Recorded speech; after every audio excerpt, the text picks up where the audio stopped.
আলহামদুলিল্লাহ 20-21-22 দাওয়াত ইসলামী 3 দিনের মাদানী কাফেলা কুমিল্লা 17 নং ওয়ার্ড পাথরিয়াপাড়া মসজিদে সম্পন্ন হয়েছে আলহামদুলিল্লাহ।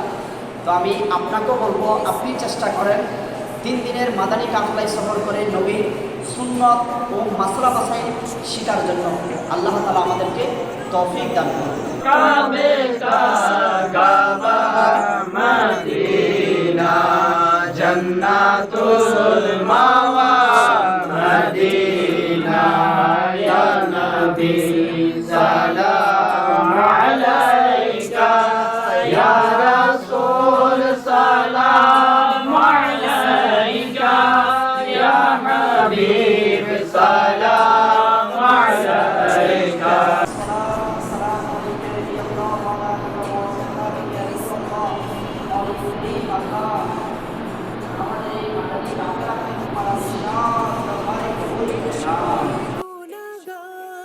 এসো হে পাপি তাপি, এসো হে গুনাহগার, এসো হে পাপি তাপি, জান্নাতের সোজা